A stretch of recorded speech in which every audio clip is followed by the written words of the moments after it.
Captain Elias Carter tightened the straps on his exploration harness as the small shuttle pierced the upper atmosphere of the Zethurian sector planet, Elira 7. The view from the cockpit was breathtaking. Green forests that glowed faintly in the twilight, rivers of silver liquid threading through jagged mountains, and floating islands hovering like shards of crystal. Yet beneath that beauty, Elias could feel something wrong. His instincts, honed from years of deep space missions, told him that danger was near. "Captain, sensors are picking up multiple life forms, movement near the eastern ridge," said Lieutenant Mara, Elias' second-in-command. Her voice was steady, but Elias caught the faint edge of worry. He leaned forward, scanning the holographic readouts. "Multiple signatures and they're armed," he said. "Not native fauna. These are raiders probably looking for resources or worse." Mara frowned. "We don't have backup. What's the plan?" Elias exhaled, his mind racing. He had trained his entire life for these situations, but nothing prepared him for the moral weight of decisions in the unknown. "We go in, quietly, and fast. No one gets left behind." The shuttle descended into a valley shrouded in mist.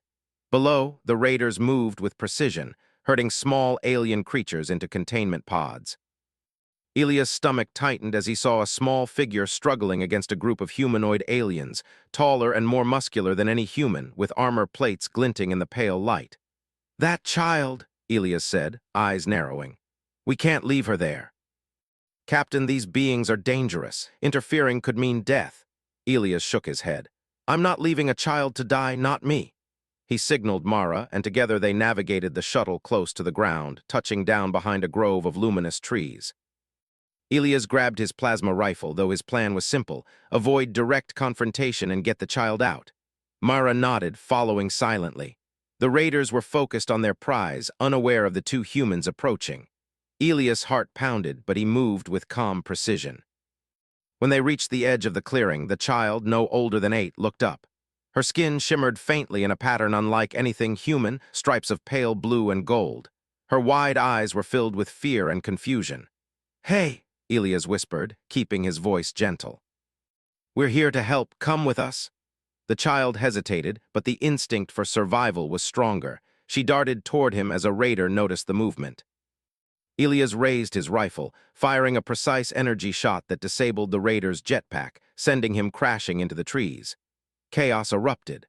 Mara covered the rear, neutralizing 2 more raiders with non-lethal stunners. The child ran into Elias' arms, shaking, but unharmed.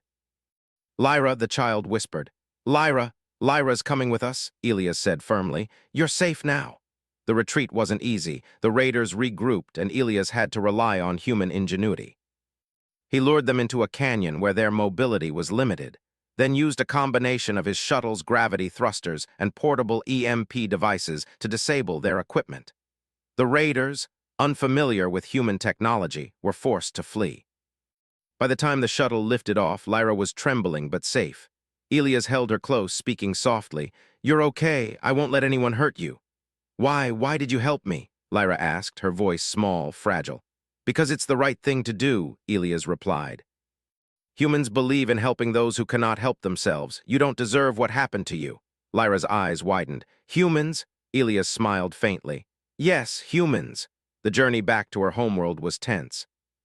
Elias monitored the shuttle's systems while keeping an eye on the young alien beside him. She was quiet for most of the flight, watching the stars pass by, her fingers tracing patterns in the air as if trying to understand the human technology around her. "Do you know where your home is?" Elias asked gently. Lyra shook her head. I was lost. Raiders, they took me from the forest." Her voice broke. "I don't remember much, only the light." Elias nodded, understanding the weight of trauma. "You'll see your home soon, I promise." As they approached the alien capital, a city of towering crystal spires and floating platforms, Elias felt a strange sense of awe. The place was more beautiful than he could have imagined. Streets shimmered with energy currents, and beings of all shapes moved gracefully, some flying, some gliding on anti-gravity boards. Yet beneath that beauty, he sensed the weight of strict hierarchy, the power of a civilization that valued strength and dominance. Upon landing, they were met by guards in sleek armor who examined Elias cautiously. One stepped forward, bowing slightly. "Queen Seraphine requests your presence. You have returned Lyra safely?" Elias nodded. "Yes, she's unharmed, that's all I can promise." A short flight later, Elias found himself in a grand chamber. Crystal walls reflected light in every color of the spectrum, and the air hummed with faint energy currents. At the far end of the hall stood a woman taller than any human he had ever seen, her skin glimmering like the surface of a calm lake at sunrise. Her eyes, large and golden, fixed on him with an intensity that made his chest tighten. "I am Seraphine," she said, her voice deep, melodic, and commanding. "You have brought my daughter back to me. For that you have my gratitude." Elias inclined his head respectfully. "It was my duty. She needed help." Seraphine stepped closer, her presence overwhelming. "In our culture," she continued, "to save the child of a leader is no small act. It binds you to us in ways you may not yet understand." Elias frowned, unsure what she meant. "I do not seek rewards or recognition. I just did what was right." Seraphine's lips curved into a faint smile. "Right or brave?" Before he could respond, Lyra ran to her mother, wrapping her small arms around Seraphine's legs. "Mother, he saved me," she said, her voice full of relief. Seraphine looked down at Elias, her expression unreadable. "I see now why the humans are spoken of. Courage, determination, and compassion, qualities that some of my people lack in these times." She paused, letting her gaze sweep over him like a current of electricity.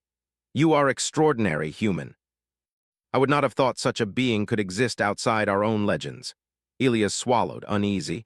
"I am not extraordinary, I am just human."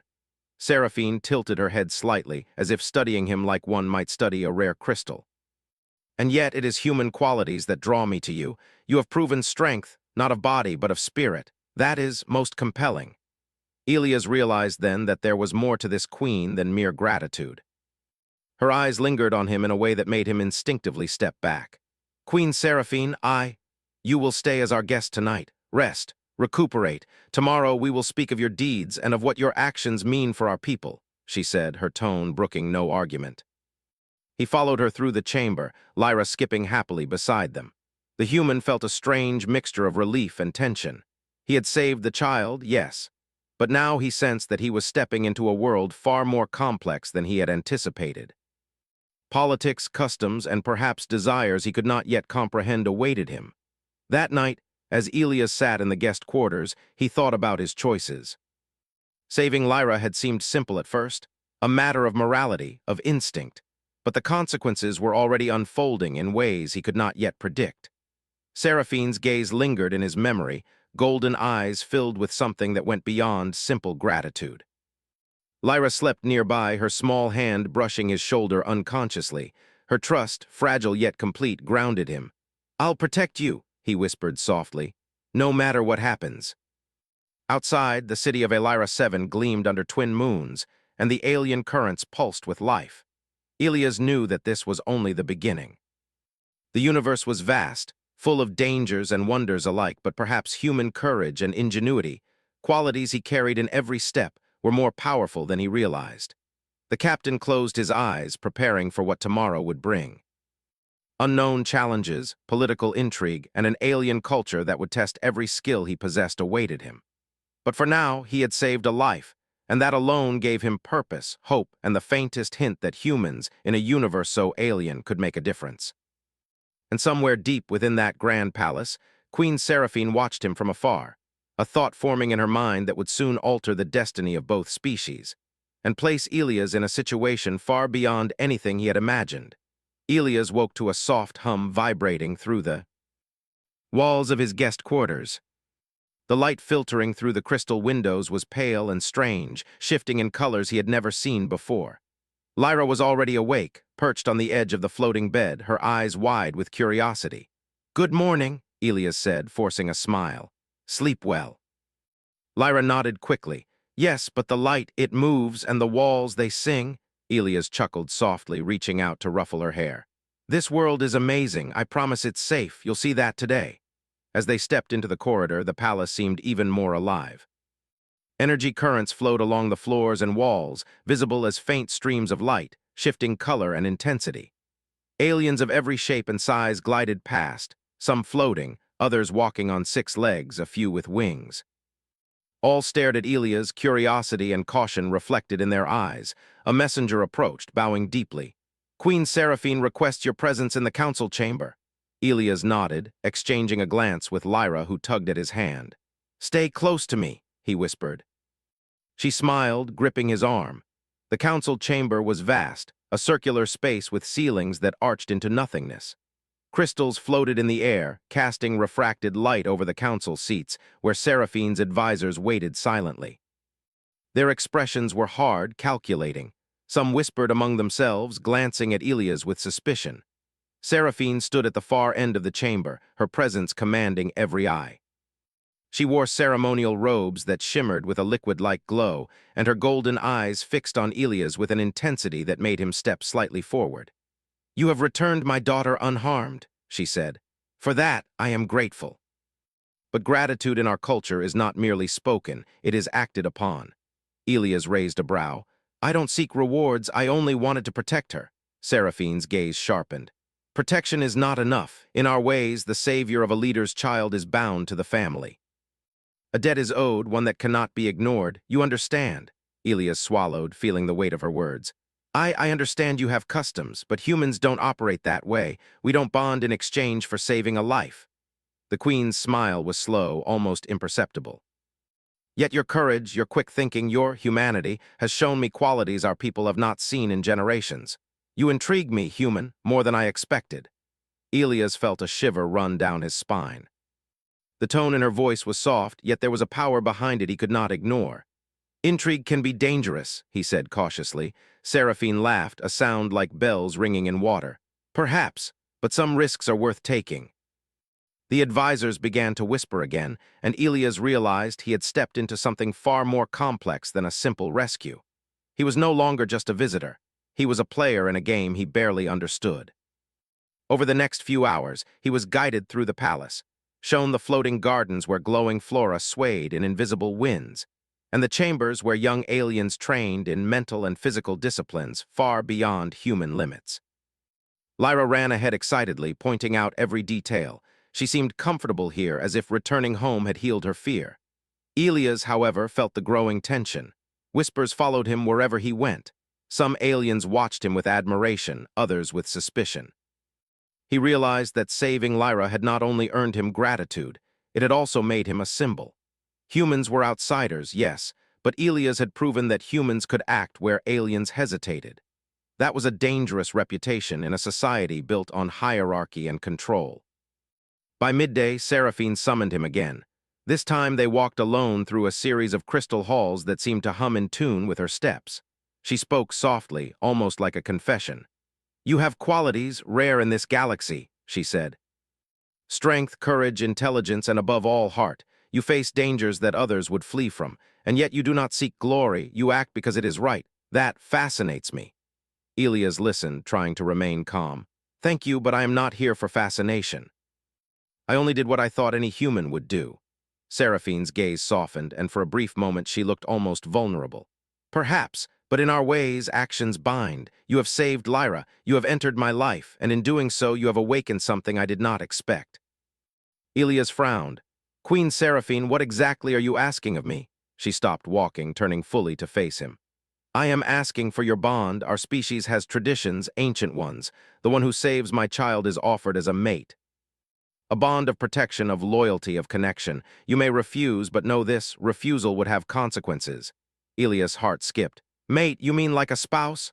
"Yes," she said simply. "But not only that, it is more than marriage. It is connection on levels your species may not fully understand. It is union of spirit, mind, and loyalty, and I find myself drawn to you." Elias' mind raced. This was beyond anything he had imagined. He had rescued a child, yes, but never had he imagined that act would lead to this. His training kicked in. He had to navigate carefully, respecting their culture while protecting his own autonomy. "I cannot accept that," he said firmly, though his voice carried a note of respect.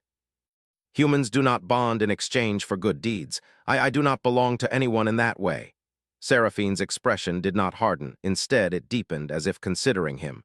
"You are human. You think in ways we cannot, yet you have shown that your spirit is strong. I am intrigued by your refusal, and yet it does not diminish my desire. I see potential in you, potential for something far greater than mere obedience." Elias realized that her fascination was not just personal, it was political. His human qualities had impressed her, and now he was caught between her power and the expectations of her people. That afternoon, he met with the Council of Advisors. They questioned him, tested his knowledge of alien culture, and tried subtle intimidation. Elias relied on what humans did best, adaptability. He answered thoughtfully, showing respect while asserting his individuality. Slowly, some council members nodded, impressed by the human's wit and courage. Others scowled, recognizing a threat in his independence. Meanwhile, Lyra clung to him, whispering questions about the strange halls and glowing gardens. "Do you think she will really let me stay with you?" she asked innocently. Elias smiled softly, ruffling her hair. "I'm not sure yet, but I'll protect you, that's my promise." The tension escalated when an unexpected alarm rang through the palace. Security drones detected a small group of alien rebels attempting to breach the lower chambers. Elias immediately sprang into action, using human tactics unfamiliar to the alien guards. He coordinated defensive positions, improvised barricades, and directed countermeasures that confused the intruders. Lyra watched in awe as Elias moved with calm precision, orchestrating the defense with a mixture of intelligence and courage. In the end, the rebels were captured without major injuries, thanks largely to human ingenuity. Seraphine observed the entire operation from above, her golden eyes glowing faintly. "You see, human," she said when they met afterward, "your methods are effective." "Perhaps more effective than our own." Elias shook his head, brushing sweat from his brow. "We adapt, we improvise. Sometimes the unexpected works better than the traditional ways." Seraphine smiled, but there was a hint of possessiveness in it. "Yes. And that is why I am drawn to you. You are not like others. You think, you act, you care. You are remarkable. I desire to know more and perhaps to claim the bond I mentioned." Elias' stomach tightened. He had hoped to leave the palace soon, to return to human space and continue his mission. But now he realized that he was caught in something far larger than himself, a cultural, emotional, and political web he had only begun to understand. As evening fell, Seraphine invited Elias to a ceremonial dinner. The hall glowed with bioluminescent plants and floating lights, casting a serene yet otherworldly glow. Aliens of various ranks and species attended, their gazes flicking between Elias and their queen. Every detail of the ceremony reminded him of the expectations he now faced. Seraphine leaned toward him as Lyra played quietly nearby. "Tomorrow, we will speak further about your role, human, and about the bond. Think carefully. Humans have great strength, but your decisions will ripple through this world." Elias nodded, understanding both the warning and the fascination in her tone. He watched Lyra sleep that night, her small face peaceful and untroubled. The stakes were higher than ever, not just for him, but for the child he had saved, and perhaps for the future of human-alien relations. He lay awake long after the palace settled into silence, considering every option. Refusing the bond outright could anger Seraphine. Accepting it in the traditional sense would cost his autonomy and violate everything he believed in. Yet humans had always thrived where others relied on rigid rules. They adapted, they negotiated, they survived. Elias closed his eyes, resolving to find a path that honored his values while navigating this strange world. He had saved Lyra once with courage and ingenuity. Now he would have to save himself from tradition, expectation, and perhaps desire. Outside, the twin moons of Elira 7 reflected in the floating lakes, bathing the palace in pale silver light. The currents of alien energy pulsed quietly, almost as if aware of the human who had challenged their customs and intrigued their queen. Elias felt the first true weight of responsibility settle on his shoulders. This was no longer just a rescue mission. It was the beginning of something that could change his life forever. He had crossed into alien territory with courage, and now he would need wisdom, tact, and human resilience to survive, and perhaps even thrive, among a civilization unlike any he had ever encountered. The palace of Queen Seraphine was alive in ways Elias had yet to understand. Every corridor pulsed with faint energy, every crystal shimmered with messages he could not read, and every glance from the council carried the weight of judgment. Even Lyra, usually joyful and unbothered, clung closer to him than usual. Something was stirring in the palace, and Elias could feel it. That morning, Seraphine summoned him to the high council chamber. The council members sat in a semicircle, their expressions a mixture of curiosity, caution, and barely concealed suspicion. Elias noticed that some whispered to each other as he entered, their eyes flicking toward the queen.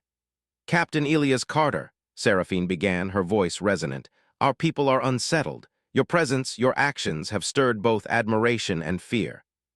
Some see the courage of humans as inspiring, others as dangerous.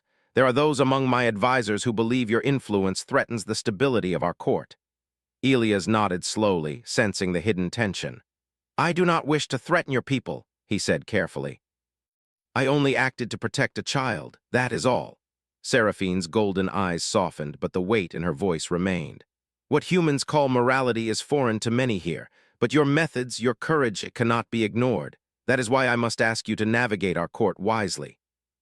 You will face challenges not of brute force, but of cunning and politics." A council member, tall and stern, spoke. "Queen Seraphine, we respect your decisions, but a human interfering in our affairs could have unforeseen consequences. The child's rescue is admirable, yes, but he is not of our species. His presence could embolden rebels or undermine traditions." Elias met the alien's gaze steadily.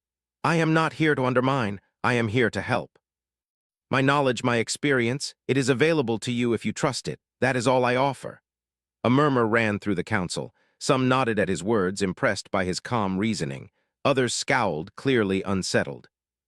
Elias felt the eyes on him like 1,000 invisible weights pressing down, yet he did not flinch. Humans were adaptable.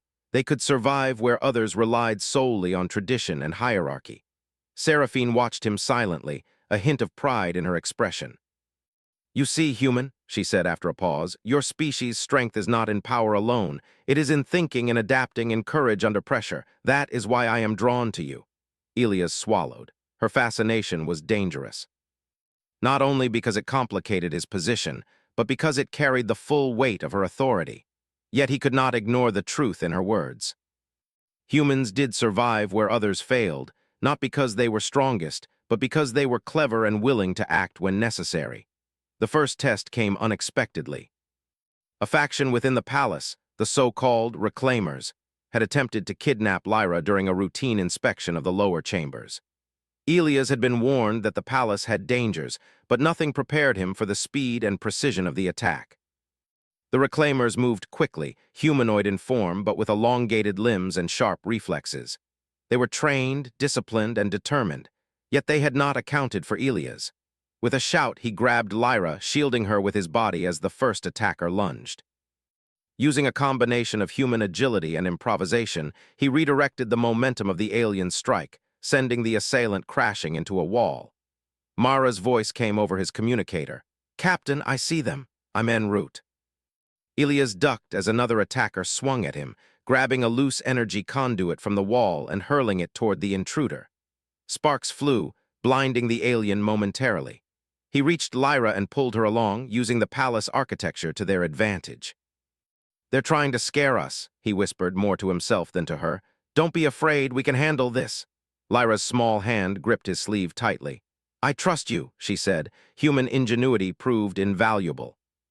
While the Reclaimers relied on brute strength and aggression, Elias used quick thinking. He led them through narrow corridors where their size and speed became liabilities. He rigged traps using the palace's energy conduits, tripped alarms to confuse pursuers, and eventually cornered the intruders in a chamber he had spotted earlier, a perfect position to isolate and disable them without serious harm. By the time Seraphine arrived with her elite guards, Elias had neutralized the threat, though not without minor injuries. She regarded him with a mixture of admiration and intensity. "You see again, human," she said, "how your species thinks differently. You do not rely solely on strength or tradition. You adapt, you improvise, that is a rare gift." Elias, catching his breath, looked at the young aliens he had subdued. "They're not dead," he said firmly. "They are just stopped. Violence is not always the answer." Seraphine's golden eyes softened, and for a moment she appeared almost human. "Your compassion is remarkable. I did not expect this of one from your world. You act with courage and yet with care. That is why you fascinate me." Elias nodded slowly. He understood now that this fascination was more than admiration. It was the beginning of an expectation. His actions had impressed her, and in this culture, impressing a leader came with obligations he could not yet fully understand. The following days were a whirlwind of instruction, diplomacy, and subtle tests. Seraphine's court watched him, observing his interactions with both Lyra and the advisors. Each step he took was analyzed, every choice weighed. Some council members tried to sway him with subtle suggestions, others attempted intimidation. Elias relied on the human ability to read people, to improvise, and to maintain calm under pressure. Lyra proved to be his greatest ally. Despite her youth, she had a keen mind and surprising courage. She would quietly warn him of whispered plots, point out hidden passages, and sometimes distract guards long enough for him to gain leverage. Her trust in him strengthened his resolve. One evening, Seraphine took him aside in the floating gardens. The bioluminescent flora glowed softly around them, and the gentle hum of energy currents created a surreal serenity. Yet beneath the calm, tension lingered. "You have impressed all of us," she said, her voice low, almost intimate. "And yet the bond I spoke of still hangs unresolved. Your refusal intrigues me. Most would bow to tradition. You do not." "Why?" Elias considered carefully. "Humans value choice.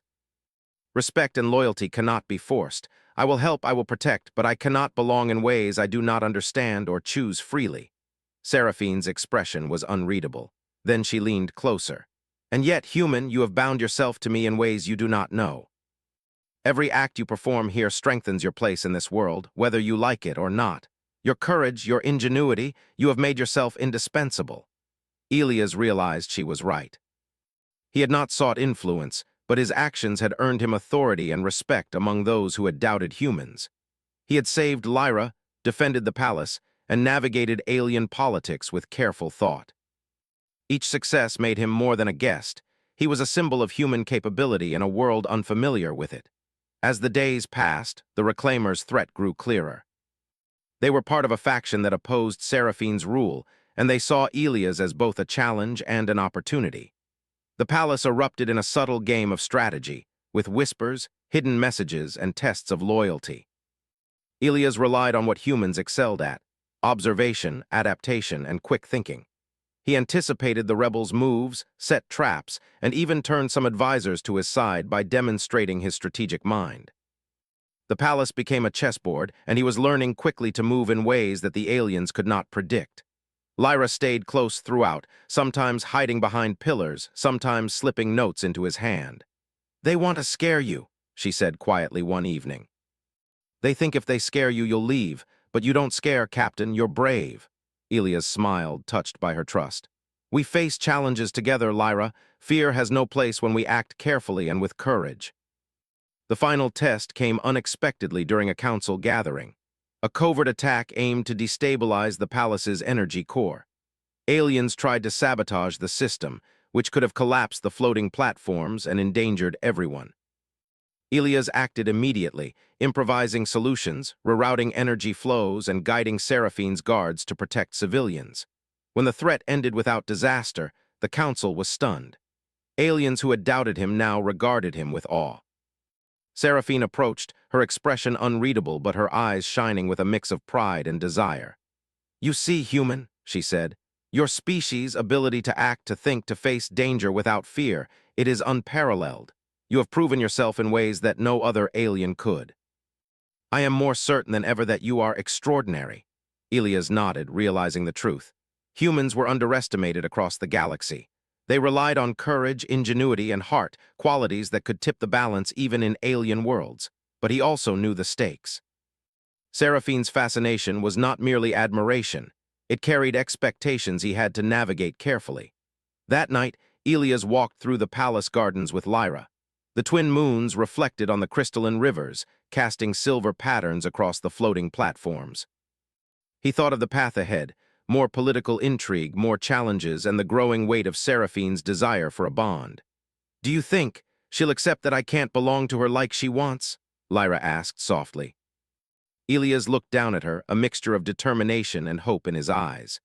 "We will find a way, Lyra. Humans always find a way. Courage, intelligence, and heart, that's what makes us strong. And that is how we survive, no matter how strange the world, no matter how impossible the challenge." The palace hummed quietly around them, alive with currents of energy and expectation. Elias understood that he had become more than a guest. He was a human presence reshaping the course of an alien civilization, not through domination, but through courage, ingenuity, and the refusal to be anything less than himself. And somewhere above, in the council chambers, Seraphine watched, knowing that this human had changed her world forever. The twin moons of Elira 7 cast their silver light over the palace, illuminating the floating gardens and shimmering towers in a surreal glow. Elias stood at the edge of one platform, looking down at the glimmering energy currents that powered the city.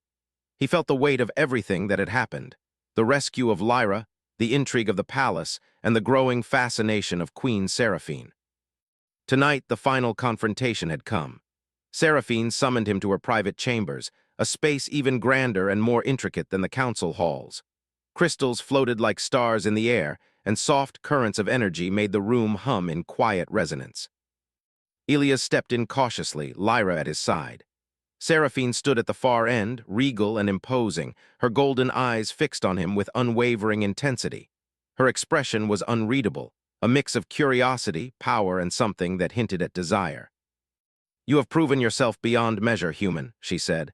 "You have navigated my court, saved my daughter, and thwarted threats that would have toppled lesser beings, and yet your refusal to bond with me persists." Elias took a deep breath. "I respect you, Queen Seraphine. I admire your strength, your wisdom, and your daughter is precious, but I cannot accept a bond that goes against my beliefs and my freedom. Humans value choice. Loyalty cannot be forced." Seraphine's lips curved slightly, almost a smile. "You are steadfast." "I did not expect otherwise, but understand this: the bond I offer is not merely a tradition. It is a connection that will influence the course of my people. Your decision will have consequences." Elias stepped closer, his voice steady. "Then let those consequences prove that humans are capable of thinking differently. That courage, ingenuity, and compassion can create solutions where force alone fails." Seraphine studied him for a long moment, as if measuring the truth in his words. Then she gestured for him to follow her. The chambers led to a balcony overlooking the city. The air was alive with currents of energy, and the floating platforms shimmered in every color imaginable. "I admire your human ways," she said quietly. "Your ability to act without fear, to think without bias, to protect without expectation, it is rare. And yet I desire a bond, not merely as a ruler, but as one who recognizes your value." Elias looked out over the city, feeling the enormity of the moment. He had faced countless dangers: raiders, political intrigue, alien factions, but this was different. This was not about survival or strategy. This was about principles, identity, and the future of human-alien relations. He thought of Lyra, her trust, and her innocence. He thought of Mara and the human crew, far away, but depending on his success. He thought of the countless humans across the galaxy who had survived by courage, adaptability, and ingenuity. This was his moment to prove that humans could influence even an alien civilization, not through dominance but through strength of character. "Queen Seraphine," he said finally, "I offer a solution, not the bond you expect, but one that honors both our worlds. I will remain close to Lyra, protect her, and assist you in guiding your people. I will form an alliance based on mutual respect, loyalty, and collaboration. But it will not be a bond that controls me or infringes upon my humanity." Seraphine's expression shifted. Surprise, perhaps even admiration, flickered across her face. "You propose an alliance, a partnership based on mutual respect rather than tradition." "Yes," Elias replied firmly. "Humans survive by finding new paths, by thinking beyond rigid rules. This is how I can help, and this is how your people will benefit. I cannot be claimed, but I can choose to stand with you." For a long moment, silence hung between them, broken only by the soft hum of energy currents. Then Seraphine smiled, a true, rare smile that softened her formidable features. "You are extraordinary, human," she said. "I see now that your species' strength lies not only in courage and action, but in moral wisdom. Your offer is acceptable. You shall remain by my daughter's side and by my side as an advisor and protector without sacrificing your autonomy. This is unprecedented." Elias felt a mixture of relief and pride. He had not only preserved his freedom, but he had also earned the Queen's respect and forged a new kind of bond, one that reflected human values while respecting alien traditions. The next days were filled with preparation and adaptation. Elias worked closely with Seraphine and the Council.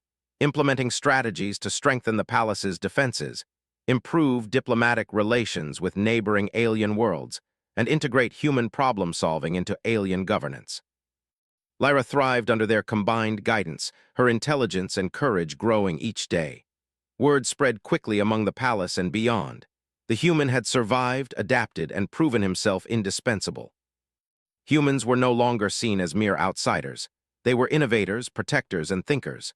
The reclaimers, who had once sought to destabilize the palace, now hesitated. Their plans had been foiled not by alien strength alone, but by human ingenuity and courage. Seraphine observed Elias closely during this time. Her fascination had not diminished. If anything, it had deepened. But it was tempered by respect and understanding. She no longer saw him as a possession, but as an equal, an advisor, a protector, and a partner in the truest sense. One evening, as the three of them, Elias, Lyra, and Seraphine, walked through the floating gardens, Lyra skipped ahead, pointing at glowing plants and energy streams. Elias watched her, a sense of fulfillment washing over him.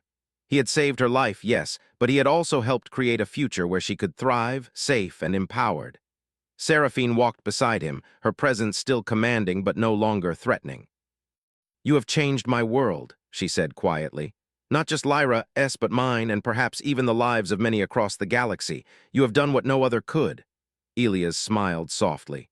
"Humans survive because we act when others hesitate. We think when others follow tradition blindly, and we care even when it is difficult. That is our strength." Seraphine nodded, her golden eyes thoughtful. "And it is a strength that I respect deeply. I cannot force you, human, but I can honor you. And perhaps that is a bond far stronger than any tradition could create." In the following weeks, the palace adjusted to the new reality. Elias' presence became a symbol of human capability and ingenuity. The council, initially wary, began to appreciate his insights, and even the most stubborn advisors grudgingly acknowledged that his methods worked. Lyra continued to flourish, her trust in Elias unwavering. The reclaimers were contained, their influence weakened by Elias' strategies and the Queen's authority. Alien politics, once a tangled web of tradition and power struggles, began to shift subtly. Humans were no longer outsiders. They were allies, innovators, and protectors in a galaxy that had long underestimated them. One evening, Elias stood alone on the balcony, looking out at the city.